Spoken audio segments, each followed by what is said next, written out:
CPM-നെതിരെ ഗുരുതര ആരോപണവുമായി എസ് രാജേന്ദ്രൻ. തനിക്കൊപ്പം നിൽക്കുന്നവരെ CPM അടിച്ചൊതുക്കുകയാണ്. തമിഴ്നാട്ടിൽ നിന്നുള്ള കൊട്ടേഷൻ സംഘങ്ങളെ ഉപയോഗപ്പെടുത്തിയാണ് ആക്രമണം. ജില്ലാ സെക്രട്ടറി അംഗം KV ശശിയുടെ അറിവോടെയാണ് ആക്രമണങ്ങൾ നടക്കുന്നതെന്നും എസ് രാജേന്ദ്രൻ വ്യക്തമാക്കി. അവര് ആക്ച്വലി എന്നെ കാണാൻ വന്നതല്ല. ഇവിടെ കുറന്തിക്കാട് എന്ന് പറയുന്ന സ്ഥലത്ത് ഏപ്രിൽ 18-ന് ഒരു അടി നടന്നു. അത് 3 പാർട്ടിക്കകത്ത് ആളുകളുണ്ട്. പൊതുവിൽ എന്നെ അനുകൂലിക്കുന്നവരാണ്.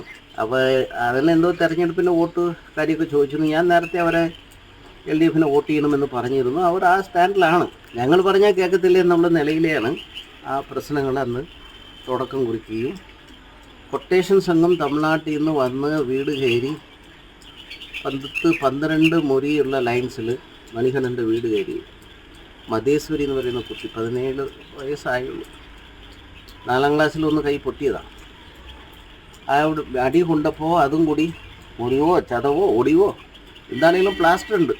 അതിനെ കാര്യമായി പോലീസ് കേസ് എടുത്തില്ല. തല്ലാൻ വന്ന ആളുകൾക്ക് ജാമ്യം, തല്ലാൻ വന്നവരെ പിടിച്ചവർക്ക് നാൻ പേലുകൾ, വീട്ടിൽ കയറാൻ പറ്റത്തില്ല. അങ്ങനെ ഇത് ഞാൻ അറിയുന്ന 28-നാണ്. അപ്പോൾ പിന്നെ അങ്ങനെ ഒരു കാര്യമുണ്ട്.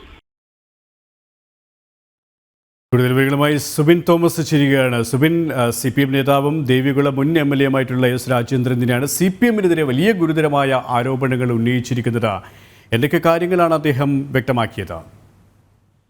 പ്രധാനമായും ഈ തനിക്കൊപ്പം നിൽക്കുന്ന ആളുകൾക്ക് നേരെ CPM അതിക്രമം നടത്തുന്നുള്ള ആരോപണമാണ് എസ് രാജേന്ദ്രൻ മുന്നോട്ട് വയ്ക്കുന്നത്. ഇത്തരത്തിൽ കഴിഞ്ഞ ദിവസം ഏപ്രിൽ 15-ാം തീയതിയാണ് ഈ എസ് രാജേന്ദ്രനോട് അനുഭാവമുള്ള ചില ആളുകളുടെ വീടുകളിൽ ഈ CPM നേതാക്കൾ എത്തുകയും ഇത്തരത്തിൽ അവർക്ക് നേരെ അതിക്രമം നടത്തുകയും ചെയ്തു. ഇതിൽ ഒരു പെൺകുട്ടിക്ക് പരിക്കേൽക്കുന്ന സാഹചര്യം ഉണ്ടായി.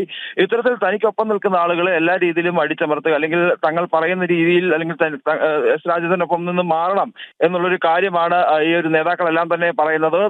അതിന് കൂട്ടാക്കാത്ത ആളുകൾക്ക് നേരെ ഇത്തരത്തിൽ അതിക്രമം നടത്തുന്നു എന്നുള്ള ആരോപണമാണ് പ്രധാനമായും എസ് രാജേന്ദ്രൻ ഉന്നയിച്ചിട്ടുള്ളത്. ജില്ലാ സെക്രട്ടേറിയറ്റ് അംഗമായിട്ടുള്ള കെ ശശിയുടെ അറിവോടെയാണ് ഈ ഒരു പ്രവർത്തനങ്ങൾ, അല്ലെങ്കിൽ ഇത്തരത്തിലുള്ള അതിക്രമങ്ങളെല്ലാം തന്നെ നടക്കുന്നത് എന്നാണ് അദ്ദേഹം പറയുന്നത്. കഴിഞ്ഞ ദിവസങ്ങളെല്ലാം തന്നെ ഇതിനു മുമ്പും ഇത്തരത്തിൽ ആരോപണങ്ങൾ ഉണ്ടാകുമ്പോൾ ഈ KV ശശിക്കെതിരെ ഇത്തരത്തിലുള്ള ഗുരുതരമായ ആരോപണങ്ങൾ എസ് രാജേന്ദ്രൻ ഉയർത്തുന്ന ഒരു സാഹചര്യം ഉണ്ടായിരുന്നു. അതായത് പാർട്ടിയിൽ നിന്ന് തന്നെ പുറത്താക്കാനുള്ള ശ്രമങ്ങൾ ഈ KV ശശി നടത്തുന്നുള്ള ആരോപണം എസ് രാജേന്ദ്രൻ മുമ്പോട്ട് വെച്ചിരുന്നു. അതിന്റെ തുടർച്ച എന്നോണം തന്നെയാണ് ഇപ്പോൾ ഈ KV ശശിക്കെതിരെ ഇത്തരത്തിലുള്ള ഗുരുതരമായ ആരോപണം വീണ്ടും എസ് രാജേന്ദ്രൻ ഉന്നയിച്ചിട്ടുള്ളത്. സുബിൻ തോമസ് ആണ് ഇടുക്കിയിൽ നിന്നും വിവരങ്ങൾ നൽകിയത്.